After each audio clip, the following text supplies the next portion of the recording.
Graça e paz, queridos! Vamos dar continuidade à nossa série acerca do combate contra o divórcio. Essa é a quinta parte da série, fora a introdução, e eu continuo com uma expectativa no meu coração de que pessoas vão ouvir essa mensagem, vão abrir o coração para a palavra, vai permitir que o temor do Senhor tome conta da vida dela, e através dessa resposta o poder de Deus vai se manifestar na vida de muitos casais, querido. Eu creio que esse trabalho não é em vão. Eu conto com a sua ajuda, se vocês puderem compartilhar essas verdades para o maior número possível de pessoas. Enfim, vamos espalhar essa verdade, porque a fé vem pelo ouvir, e ouvir a palavra de Deus. O convencimento do Espírito de Deus só é possível mediante a palavra. Então, como ouvirão? A fé vem pelo ouvir, a fé que nos salva, a fé que nos transforma, né? A fé que gera milagres na nossa vida. Então, como é que a fé que vem pela palavra de Deus, ela virá se não há quem pregue? Então, meus irmãos, é tempo de espalharmos a palavra de Deus, aproveitando essa ferramenta da tecnologia enquanto ela não nos bloqueia completamente, né? Infelizmente, algumas redes sociais estão censurando muitas coisas da palavra de Deus, e enquanto a internet não nos bloqueia por completo, vamos embora, aproveitando essa ferramenta para alcançar o maior número possível de pessoas. Amém, queridos? Vamos meditar agora aqui em Hebreus, capítulo 13, verso 4. Olha como está escrito, queridos. Digno de honra, amém, queridos? Digno de honra entre todos seja o matrimônio. Ele está falando isso para a igreja. Digno de honra entre todos os cristãos seja o matrimônio, bem como o leito, o local de intimidade sexual do casal, bem como o leito sem mácula. Porque Deus julgará os impuros e adúlteros. Está claro, queridos? Deus, Ele julga, queridos. A gente precisa ter temor ao Senhor. Ele julga. Quando nós não conservamos digno de honra o nosso matrimônio e o nosso leito, nossa intimidade, onde é a intimidade sexual do casal, sem mácula, Deus julga. 1 Tessalonicenses 4 está escrito lá, diz lá que esta é a vontade de Deus, a nossa santificação, que nos abstenhais da prostituição. E nesse assunto, quando envolve outros irmãos em Cristo, essa pessoa ela sofrerá severamente o castigo de Deus. Está bem claro na palavra. Então, o temor do Senhor, queridos, não tem jeito. O temor do Senhor é o princípio da sabedoria. Então, esse texto, para mim, é um dos textos que mais geram temor no meu coração. Que Deus julgará os impuros e adúlteros. E nós já estamos aprendendo que aqueles que casam e deliberadamente abandonam seu cônjuge para casar com outra pessoa, conhecendo essa verdade deliberadamente, estará cometendo adultério. E quem casar com uma pessoa que se divorciou por qualquer outro motivo, a não ser pela exceção que nós vimos nas últimas gravações, que é o adultério sem arrependimento de uma das partes, também estará cometendo adultério. Então, queridos, esse assunto é muito sério. Olha o outro texto, Eclesiastes capítulo 5, versos 2, aí eu vou pular para o verso 4 e 7 para ganharmos tempo. Não seja precipitado de lábios, nem apressado de coração para fazer promessas diante de Deus. Ou seja, reflita bem, nesse contexto aqui, queridos, reflita bem antes de casar. Não seja precipitado de lábios. Verso 4, olha só, queridos, a palavra é claríssima. Quando você fizer um voto, cumpra-o. Cumpra-o sem demora, pois os tolos desagradam a Deus. Cumpra o seu voto. É melhor não fazer voto do que fazer e não cumprir. Lembra que os apóstolos falaram para Jesus? Poxa, nesse caso é melhor nem casar. Né? Se vocês assistiram os últimos dois últimos vídeos, estão compreendendo o que eu estou falando. Então é melhor não fazer voto do que fazer e não cumprir. Não permita que a sua boca o faça pecar. E não diga ao mensageiro de Deus, o meu voto foi um engano. Por que irritar a Deus com o que você diz e deixá-lo destruir o que você realizou?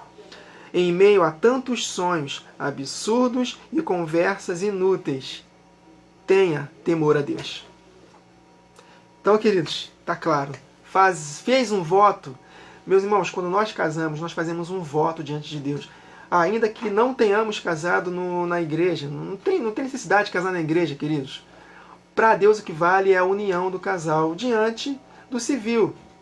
Casou, né, registrou no cartório lá, acabou. Para Deus, aquele voto já vale. Ainda mais se você tiver condições de casar no religioso, faça, mas não é obrigatório.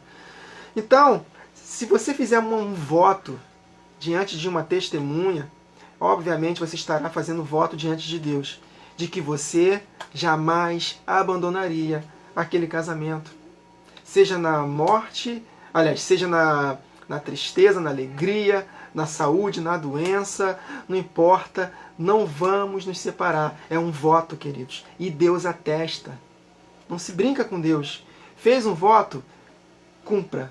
Ah, eu fiz um voto precipitadamente. Para Deus não tem essa, não. Quando lembra que eu falei acerca de Josué, que fez uma aliança com um povo que não era de Deus, que Josué foi enganado, não consultou a Deus antes, e depois que ele descobriu, ele teve que cumprir aquela aliança, mesmo com um povo que não era o povo de Deus. E por causa daquela atitude, Deus batalhou em prol daquele povo por causa da atitude de Josué. Então não tem essa, eu fiz uma aliança precipitadamente. Não. Fez a aliança, prometeu, tem que cumprir até o final, até que a morte o separe. Amém? Em Hebreus 10, versos 38 e 39, está escrito o seguinte: e se o justo retroceder, não me agradarei dele. Nós, porém, não somos do que retrocedem para a perdição, queridos. Então, fizemos um voto, tem que cumprir. Nesse ambiente de casamento, queridos, nós temos que ser fiéis. Malaquias 2, 13 a 16, já li esse texto, vamos ler novamente nesse mesmo contexto aqui de Eclesiastes 5. A outra coisa que vocês fazem, enchem de lágrimas o altar do Senhor. Choram e gemem, porque ele já não dá atenção às suas ofertas, nem as aceitas com prazer. E vocês ainda perguntam, por quê? É porque o Senhor é testemunha entre você e a mulher da sua mocidade, pois você não cumpriu a promessa de fidelidade. Fez o voto e não cumpriu. Embora ela fosse sua companheira, a mulher do seu acordo matrimonial. Não foi o Senhor que os fez um só? Em corpo e em espírito, eles lhe pertencem. E por que um só? Porque ele desejava uma descendência consagrada. Portanto, tenham cuidado, ninguém seja infiel à mulher da sua mocidade. Eu odeio o divórcio, diz o Senhor, o Deus de Israel, e o homem que se cobre de violência como se cobre de roupas, diz o Senhor dos Exércitos. Por isso, tenham bom senso, não sejam infiéis. Outro texto, Provérbios capítulo 6, versos 27 a 29. Pode alguém colocar fogo no peito sem queimar a roupa? Pode alguém andar sobre brasas sem queimar os pés? Assim acontece com quem se deita com a mulher alheia, quem adultera. Ninguém que a toque ficará sem castigo. É o mesmo que nós lemos aqui em Hebreus 13, 4, que Deus julgará os impuros e os adúlteros. Então ninguém que a toque ficará sem castigo, queridos. Ninguém que adultera ficará sem castigo. E Jesus chama de adultério quem abandona o seu casamento por qualquer outro motivo, sem ser a cláusula que ele determinou, que é adultério por uma das duas partes sem arrependimento. Se eu abandono minha mulher sabendo dessas verdades e casar com outra, estarei cometendo adultério. Ninguém que comete adultério ficará sem castigo. É a palavra de Deus. Não sou eu que estou falando, é a palavra. Provérbios 6:32. Mas o homem que comete adultério não tem juízo. Todo aquele que assim procede, a si mesmo se destrói. Quer destruir a si mesmos, queridos? Abandona seu casamento e casa com outro, sabendo dessas verdades. Sabendo dessas verdades. Porque Deus não leva em conta nosso tempo de ignorância.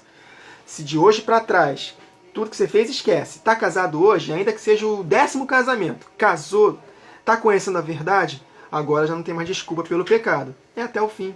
Essa é a palavra de Deus, queridos. Os adúlteros não vão herdar o reino de Deus.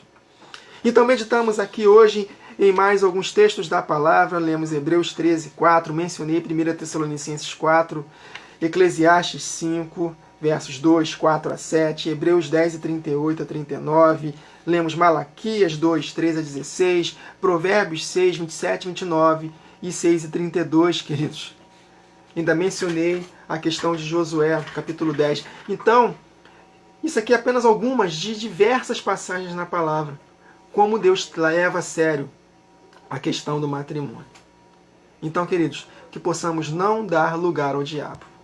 Se fizermos uma promessa diante das pessoas, e Deus é testemunha de que estaremos juntos até que a morte nos separe, que assim seja. A menos que haja aquela exceção de adultério de uma das partes sem arrependimento. E para finalizarmos, o Espírito pediu para falar com os irmãos o seguinte: não é apenas uma exceção, aquela exceção de adultério de uma das partes em si. Porque se eu provoco de forma deliberada, planejada, arquitetada, para que o meu cônjuge me abandone, por exemplo, não negando ter a prática do relacionamento sexual com ele, com ela, né? No meu caso, com ela, pelo amor de Deus, entendeu? Então, se eu provoco que essa pessoa o meu cônjuge, que fizer o pecado por eu ter provocado, ela também não ficará impune. Eu estarei provocando ela, fazendo com que ela me traia. Então, se eu provoquei de forma deliberada um exemplo, né, que a minha mulher me traia, eu também não posso casar. Ah, mas Jesus falou que a única exceção é o adultério de uma das partes. Não, mas se eu provoquei de forma deliberada, eu quero me livrar desse casamento, então vou dar uma de esperto. Eu vou provocar, fazer de tudo para que minha mulher me abandone e me traia com outro. Opa, consegui, agora estou livre para casar. Não, não. Deus sonda mentes e corações, queridos.